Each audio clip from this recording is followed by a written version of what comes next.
Halo, kami dari kelompok 1 uji material bangunan kelas 2A konstruksi gedung. Kelompok 1 ini beranggotakan Saya Daran Al-Ghifari. Nama saya Afan Yoga Berian Nazani. Nama saya Narzal Faizi. Nama saya Cindy Francisca Dewi. Nama saya Dewi Puspa Prema. Nama saya Dito Dameralangga. Saya Duyanti Krista Samsiat. Nama saya Evan Maulana Akbar.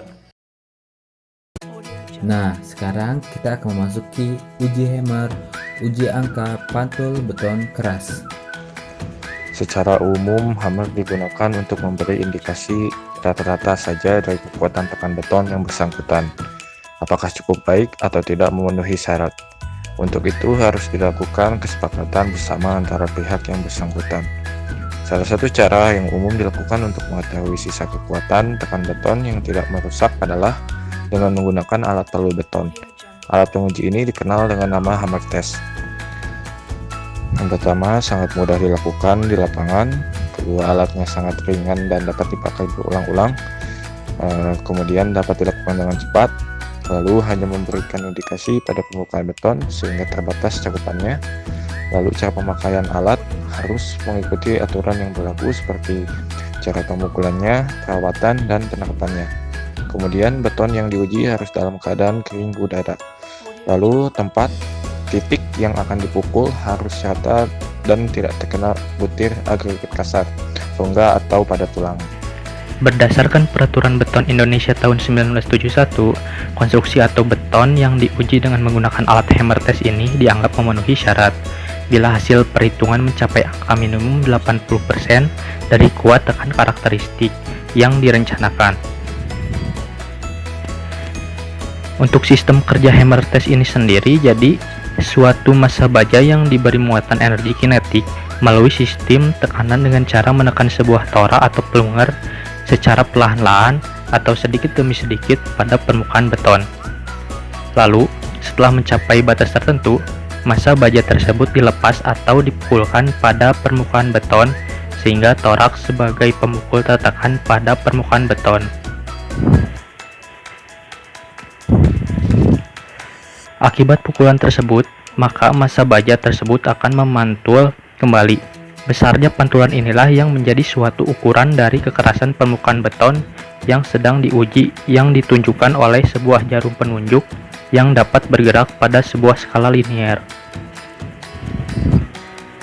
Besarnya pantulan dari massa baja tersebut sangat dipengaruhi oleh sudut penekanan terhadap permukaan beton yang diuji. Hal ini dikarenakan energi pukulan yang terjadi akan tidak sama atau berubah, sehingga pembacaan pantulan yang terjadi harus dikoreksi. Berikut adalah sudut pukulan untuk tes hammer. Yang pertama, dengan sudut alfa sama dengan 45 derajat, lalu dipukul dari arah atas. Kemudian alfa sama dengan 45 derajat, dipukul dari arah bawah. Lalu sudut 90 derajat masing-masing dipukul dari arah atas dan arah bawah. Lalu yang terakhir adalah alfa sama dengan 0 derajat. Dalam pengujian diusahakan yang pertama mendapatkan titik sebanyak mungkin. Lalu yang kedua, benda uji yang digunakan harus berumur tidak kurang dari 14 hari dan diuji pada umur di atas 28 hari. Ada beberapa rumus yang digunakan dalam uji hammer test, yaitu untuk mencari angka kalibrasi, mencari rata-rata terkoreksi alat, mencari rata-rata terkoreksi non-horizontal, dan rumus kuat tekan rata-rata. Untuk rumusnya seperti berikut ini. Lalu ada juga untuk mencari standar deviasi dan juga kuat tekan karakteristik.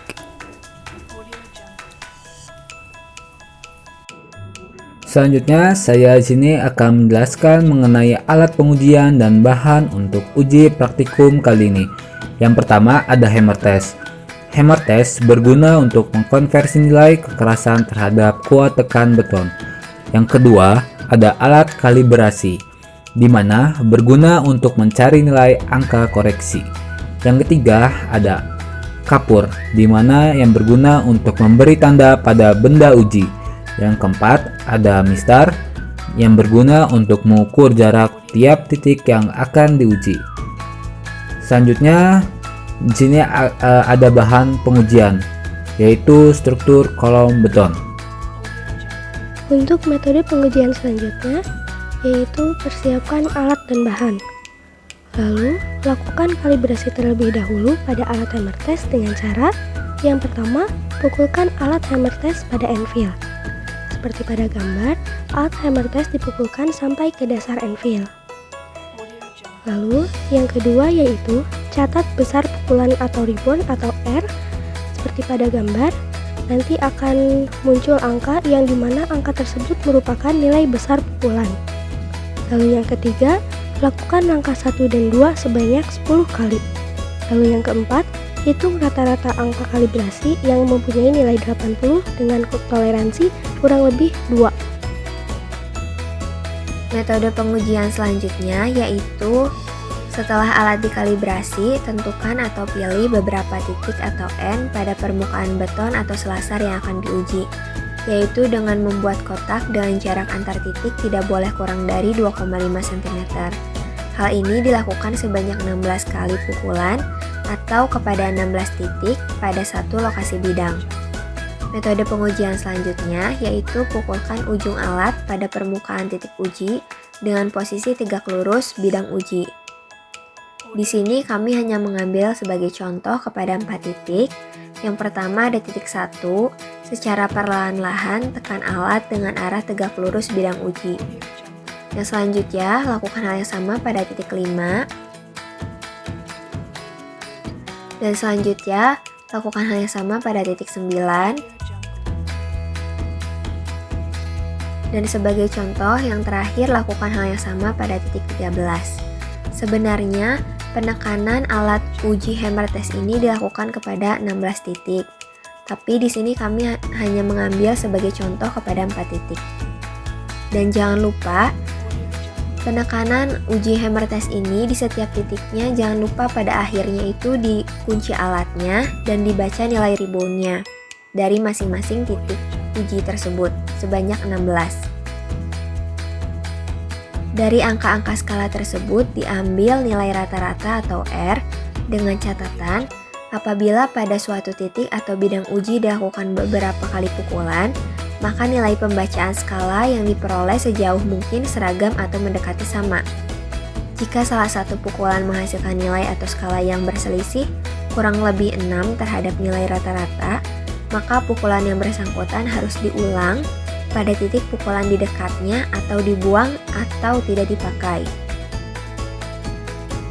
Dari hasil rata-rata kemudian dikalikan dengan angka kalibrasi alat atau AK, lalu dikonfirmasikan kepada kekuatan tekan sesuai dengan grafik kalibrasi alat dan sudut pukulan. Dan metode pengujian yang terakhir yaitu hitung kuat tekan mutu. Selanjutnya kita masuk ke data perhitungan. Dari pengujian tadi kita mendapatkan data seperti tipe jenis, nomor seri, data kalibrasi, rata-rata, standar, dan angka koreksi. Untuk datanya kita bisa lihat di PowerPoint. Selanjutnya, untuk nama strukturnya yaitu struktur bangunan selasar led sipil bawah. Dengan jenis elemen strukturnya yaitu kolom, lalu tebal elemen struktur yaitu 220 mm di semua sampel. Lalu untuk kode bidang uji atau sampelnya kita namakan A1, A2, A3, A4, A5, A6, dan A7. Untuk sudut inklinasi pukulannya sebesar 0 derajat di semua sampel. Lalu untuk nilai pantulan palu beton kita lakukan sebanyak 10 pengujian. Untuk datanya bisa lihat di PowerPoint. Lalu kita mendapatkan rata-ratanya di A1 yaitu 39,7, di A2 38, di A3 37,8, di A4 28,8, di A5 36,2, di A6 45,7, dan di A7 33,9.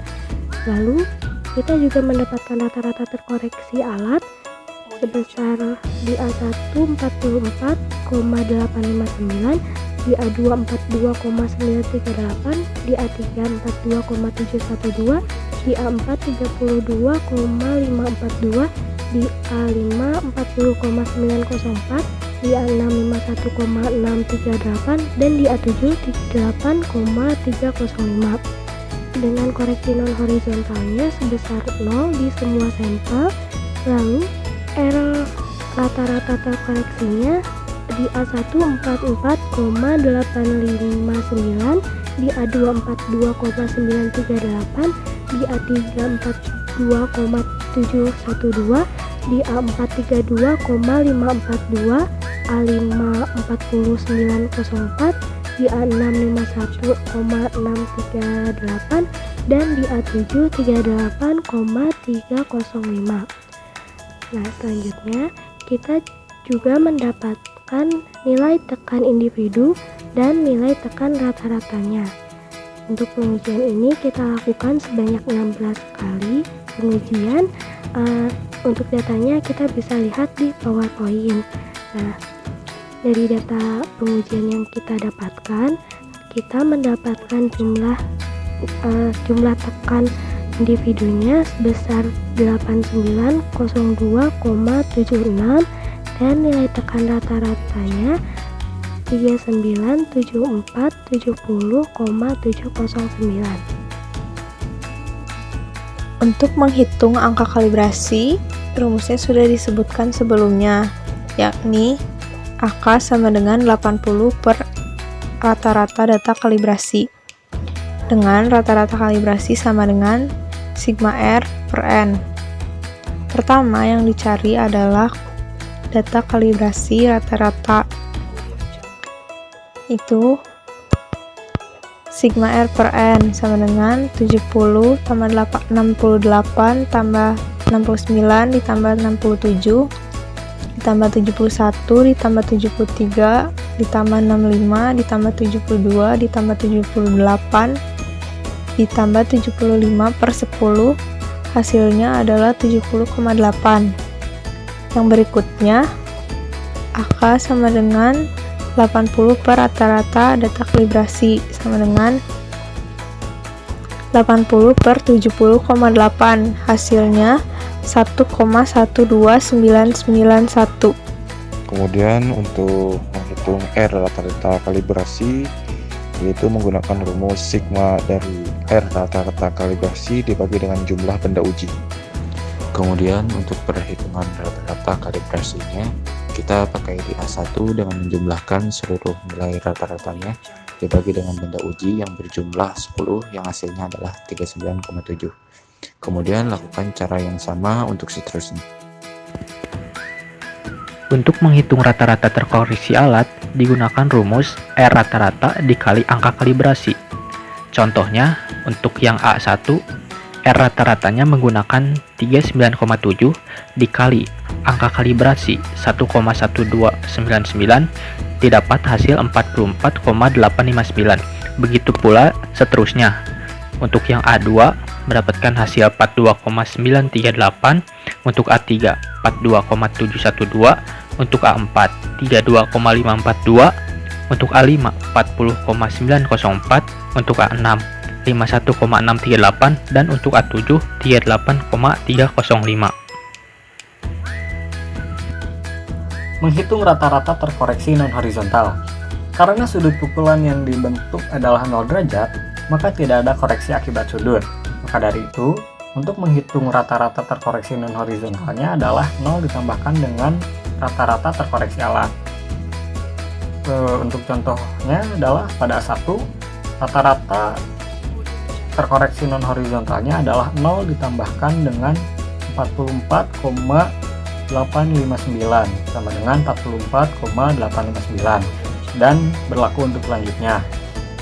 Untuk A2 sama dengan 42,938, untuk A3 sama dengan 42,712, untuk 4 sama dengan 32,542, untuk A5 sama dengan 40,904, untuk A6 sama dengan 51,638, untuk A7 sama dengan 38,305. Berikut adalah rumus untuk menghitung nilai kuat tekan rata-rata, yang mana sigma FCI dibagi N, yaitu nilai kuat tekan individual dibagi jumlah benda uji, yang menghasilkan 556,4225 kg per cm persegi. Lalu untuk menghitung nilai standar deviasi, yaitu menggunakan rumus seperti berikut, yang mana akan menghasilkan 162,7822 kg per cm persegi. Data perhitungan selanjutnya yaitu menghitung nilai kuat tekan karakteristik dengan rumus F aksen C sama dengan FCR dikurangi AK dikalikan SD, yaitu nilai kuat tekan karakteristik sama dengan nilai kuat rata-rata dikurangi angka kalibrasi dikalikan standar deviasi, yaitu 532,81 dikurangi 1,12991 dikalikan 181,6334 menghasilkan 327,5806 kg per cm persegi. Jadi kesimpulannya, kuat tekan karakteristik beton yang didapatkan adalah 327,5806 kg per cm persegi. Sekian pemaparan dari kami. Terima kasih. Semoga bermanfaat.